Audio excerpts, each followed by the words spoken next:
Hello, good evening, everyone, and welcome to our fourth and final installment of Conversations Worth Having. My name is Vince DiTilio, and I'm the Supervisor of Professional Learning here in Olentangy Local Schools, and I'm joined tonight by Dr. Katie Branson, our Coordinator of Student Wellbeing. This series has been produced as part of our new and improved Parent Academy initiative that seeks to provide important information and open up space for dialogue with parents and community members about teaching and learning in our schools. We see tonight as the start of a conversation that we would love to continue to have moving forward.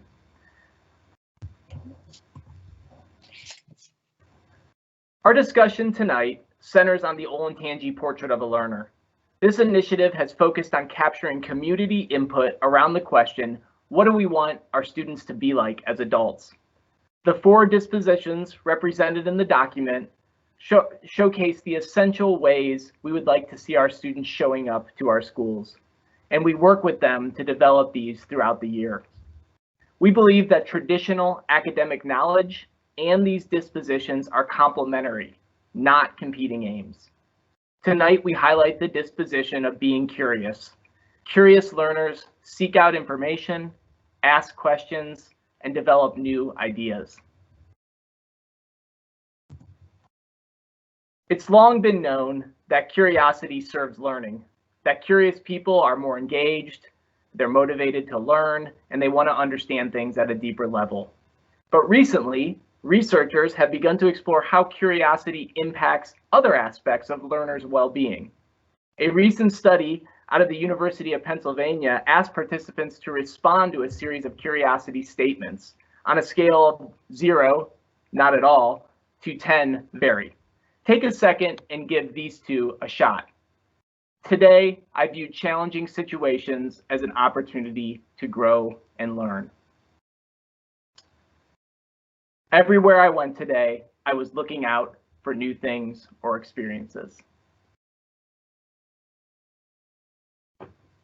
Surprisingly, the study found the average rating for these curiosity questions was about 3, which seems pretty low, but there was also a lot of variability across the days participants were asked and also between different types of people. The study concluded that participants who scored themselves consistently high on these curiosity questions also correlated with other factors, including higher ratings of life satisfaction, flourishing relationships, feelings of competence, and the frequency of physical activity. It appears that curiosity can also have significant impact on feelings of happiness and overall well-being. With that in mind, we thought it would be a great opportunity to invite in a true friend of the Olentangy District and a resident expert on curiosity to share their thinking on this important topic. At this time, I'm going to pass the mic over to Dr. Katie Branson to introduce our guest speaker for the night.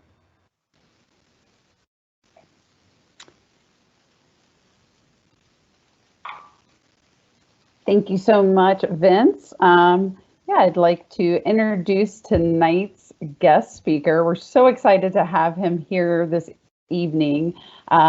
Dr. Fred Burton has spent the last 44 years as an educator. For 13 years, he was the principal at Whitcliffe Elementary, which is a public school in Upper Arlington.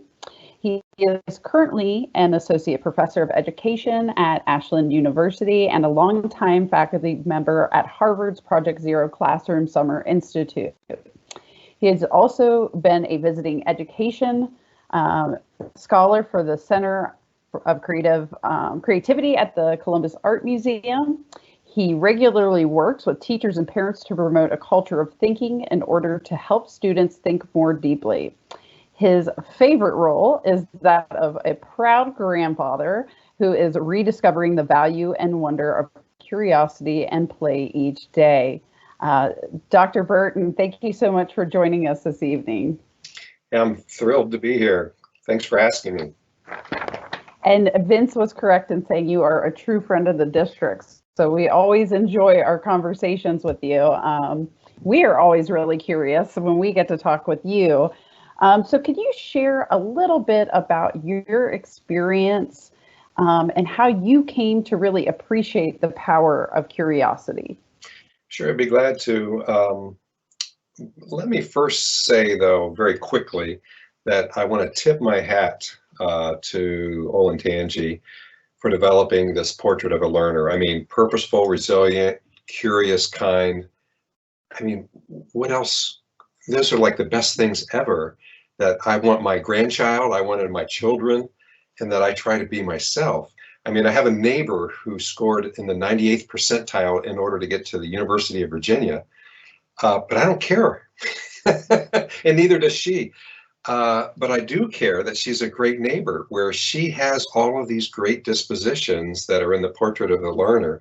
So I just really, really appreciate the work that you're doing. And also very quickly, I'll quickly say something about Robert Sternberg, who was this professor at Yale. At the time, he was at Yale, a researcher. And he asked himself the question, a research question, why are all of my students So it takes really high test scores to get into Yale. Why are all of my students who score very high on tests, when they graduate, working for people who have lower test scores than them? And he wrote this book called Successful Intelligence based on his research, and it really just follows a lot of what the Portrait of Learner is about. I mean, I'm not putting down high test scores, but in terms of successful intelligence, the people who actually lead in the world, they have these kinds of dispositions of being curious and collaborative, resilient, and purposeful, all of those things. Okay, to your question about how did I get started in this, it was 1978. Easy to remember for me, although it's been over 40 some years ago, I guess. I took my first teaching job. I always wanted to teach in another country, so I went to the state of Wyoming, which is, if you've never been there, it's a lot like another country. And but I drove down I-25 just about 4 hours, or 3 hours down to Boulder, Colorado. And in Boulder, Colorado, there was something called the Mountain View Center, which was attracted a lot of educators, but it was run by a world-renowned physicist, David Hawkins.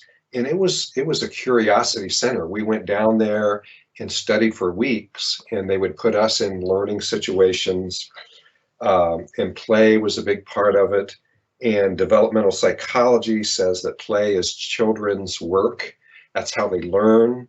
So I think I would trace my interest in curiosity back to my experience at that center. And then I'm enjoying living it today as a grandfather, following my grandchildren around, who aren't on a schedule, by the way, and trying to cover things like most of us.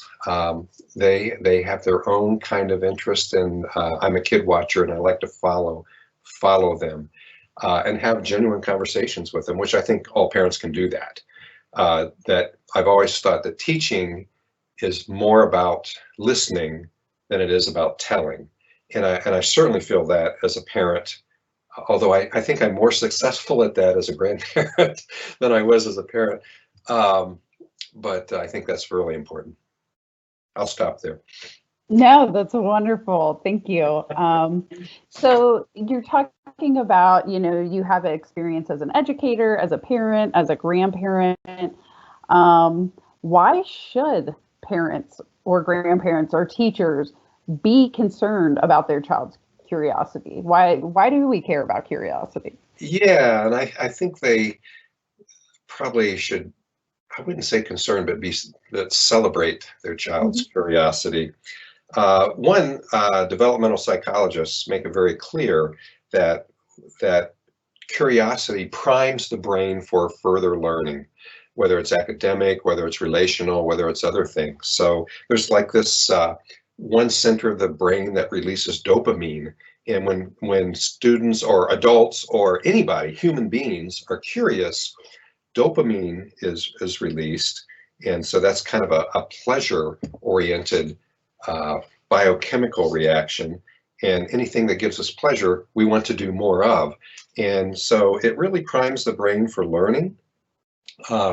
So asking a question that you don't know the answer to is a curiosity, really motivates curiosity, whereas simply telling someone the answer or explaining something is a curiosity killer.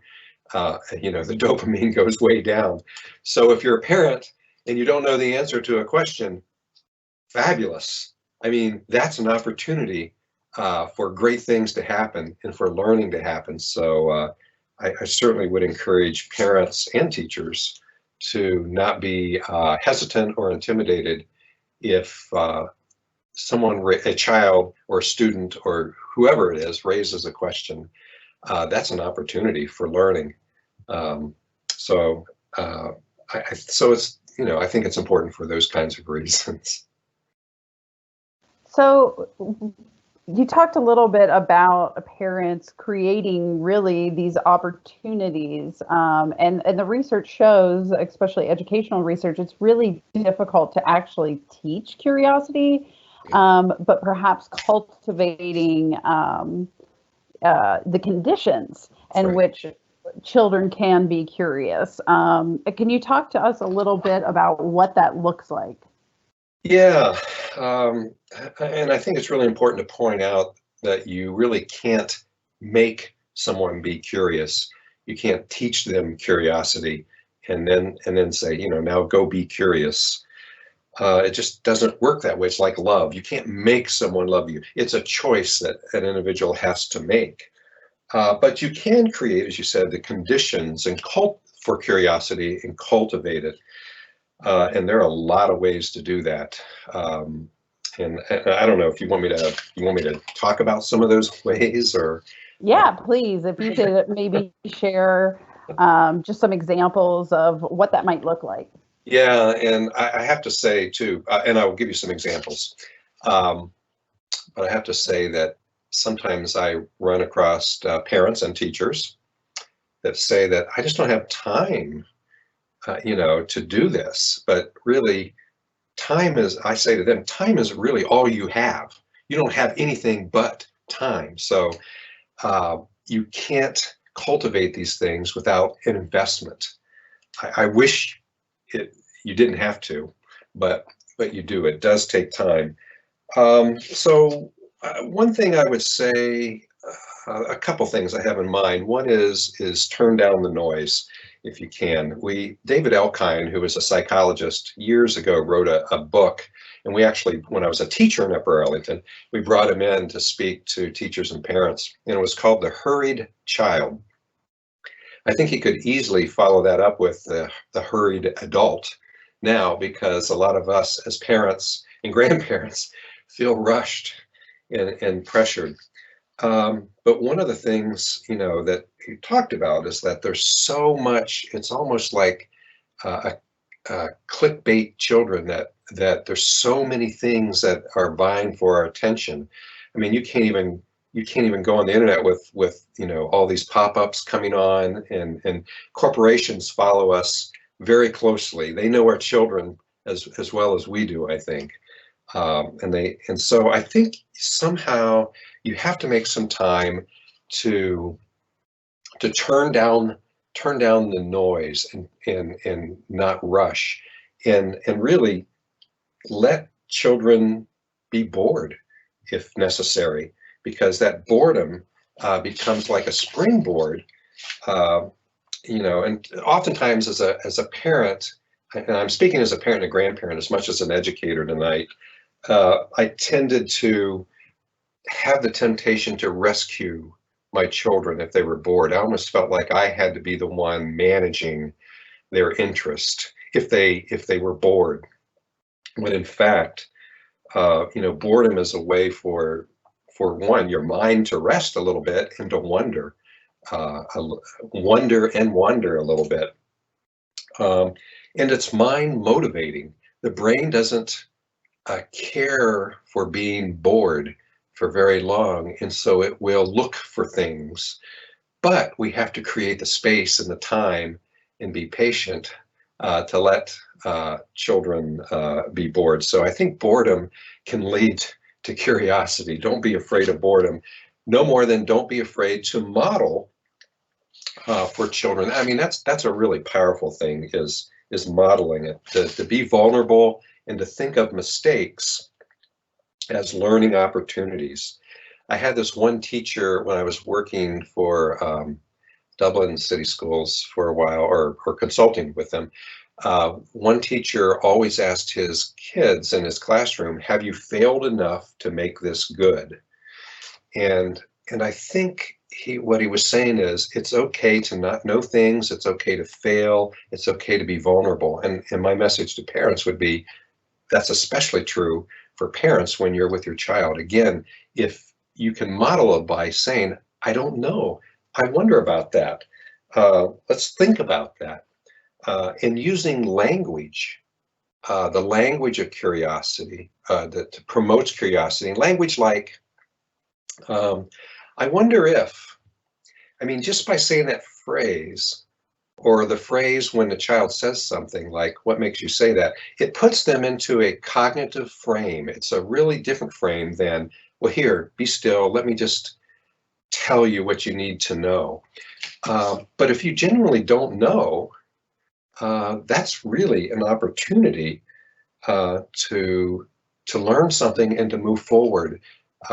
One of my best examples, I think, was when I was a teacher out in Wyoming.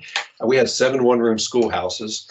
I taught in the town school, and it snowed a lot in Wyoming where we were, and the kids were walking. And so I was just wondering, I asked them, what do you think would make it easier to get to school for you? Because I saw them trudging through the snow. It would fall 3 feet, you know. And by the way, in my 3 years of teaching in Wyoming, we only had like 2 snow days. By the way, everyone out there just seems to be, they don't think about snow days. Anyway, the students said to me, boy, it'd be great to have snowshoes. I said, well, let's make snowshoes. I didn't know jack about making snowshoes. I'm not a carpenter. I'm really horrible at home repair stuff. But it involved, when we made these snowshoes, it involved, risk taking on my part. It involved all the disciplines, math. We had to measure. We had to just learn lots of things. And the kids were incredibly curious and highly motivated to build these things. And the principal said it was, he loved it. I did it the second year, and the second year I already knew how to build snowshoes. And he came to me and said, I don't think it was as good this second year. And he was right. I already knew everything. Where the first year I was genuinely a learner along with the kids, and they saw that as a powerful model, that if I was taking risk and didn't know, then it was okay for them to take risk. And don't know. So the other thing about language, I would say, would be wait time. Oftentimes, we ask a kid a question, or kids frame a question, and just by waiting 3 or 4 seconds before you say anything, oftentimes they will continue to talk and think and move forward, whatever they happen to be curious about. So I think that's really helpful as well. I'll stop there because I could go on and on and on and on. I know, we love it. So I think, one of the pieces you talked about that's really crucial is this idea of modeling it, and as adults, modeling, engaging in it, celebrating it with our students. And, I think part of that is a vulnerability for adults. Because, we're supposed to know everything. And I think the pandemic has been a great example of that. We're all still learning, even the grown-ups. But also kind of that idea, and this connects back to what you were talking about a little earlier, this idea, those students at Yale, was this idea of intellectual humility, and kind of being okay with not knowing and not seeing that as a weakness, but actually as an opportunity. Could you talk a little bit about that? Yeah, I think one of the things that I learned when I was at the Mountain View Center in Colorado from this physicist, David Hawkins, again, world renowned, but he had a special interest in children as physicists, 3, 4, 5, 6-year-olds as physicists. So it was interesting, but he taught PhDs in physics. But he talked a lot about the idea of that a good scientist comes to things with an open mind. What John Kabat-Zinn, who's worked in the medical field a lot, talks about the beginner's mind, about not really knowing. So quit knowing, quit doing, and quit worrying. And when you do those kinds of things, I think you have a better chance of creating conditions for curiosity. And in terms of being vulnerable, I think the pressure is more on teachers.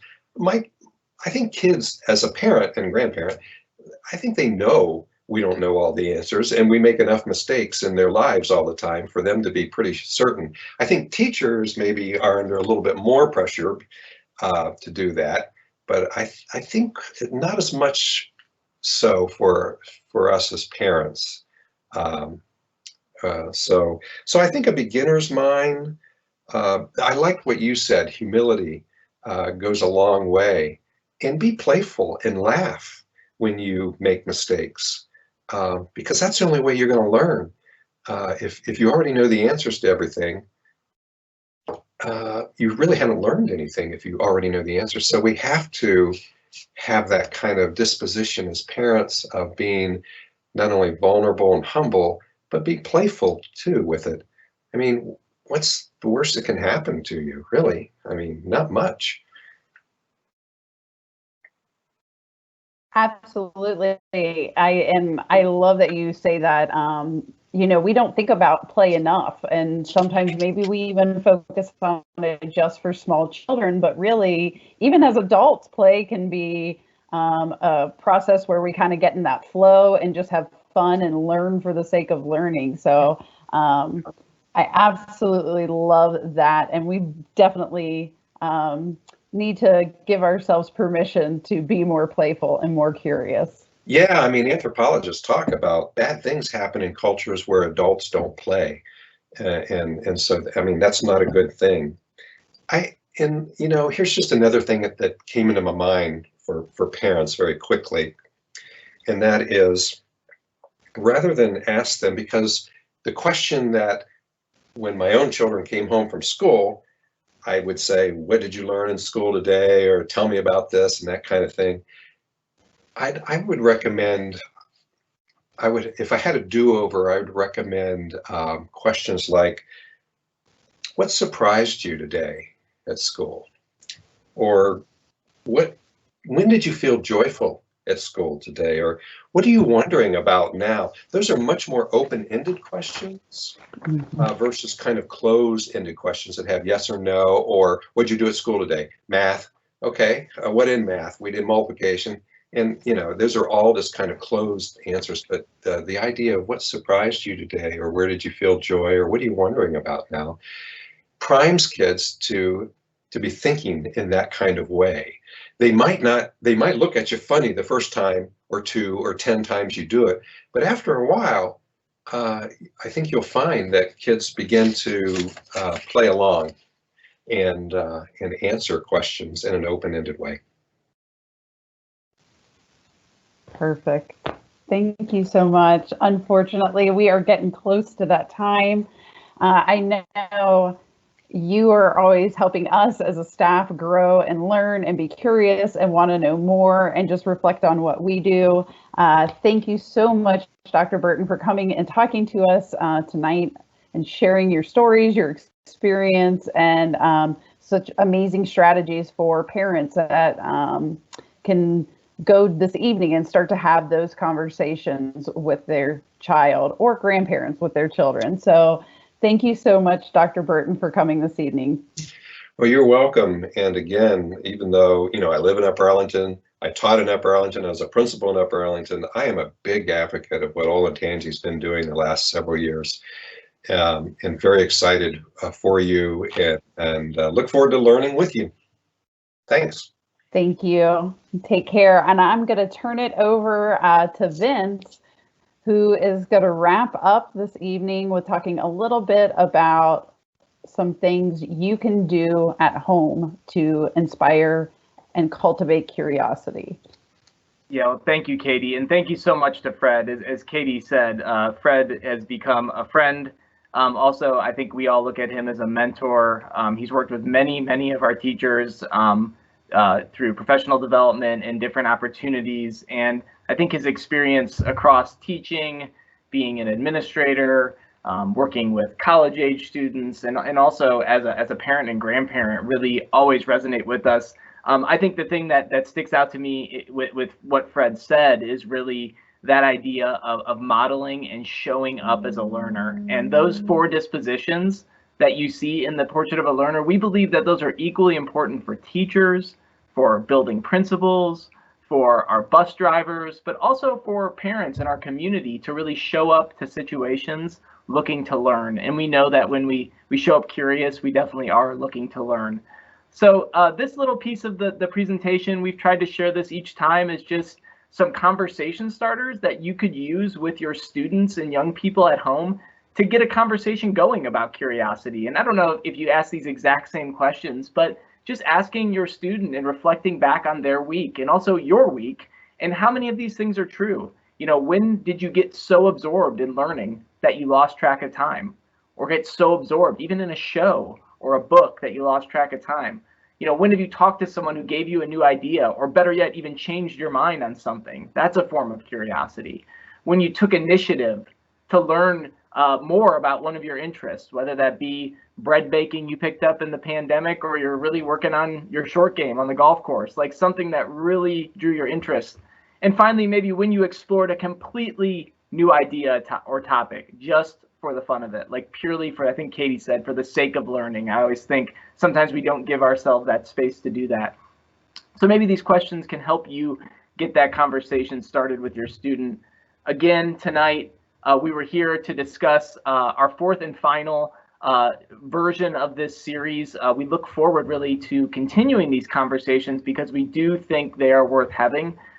If you're interested in the Portrait of a Learner, obviously you can reach out personally to Katie and I through an email or a phone call into central office. But also if you go to the website and visit the Parent Academy section, there's information on Portrait of a Learner, and there's also a whole Portrait of a Learner page with some additional resources that we'll be posting there. And I might even try to grab some of Fred's notes and maybe tidy those up and post those there, because I think those are some good reminders. But, you know, moving forward, our goal as a district, like we said at the beginning, is that we believe that these dispositions and academic knowledge complement one another, and that this series really shows you that these are things that can really push your student academically, but also it really helps all of our well-being.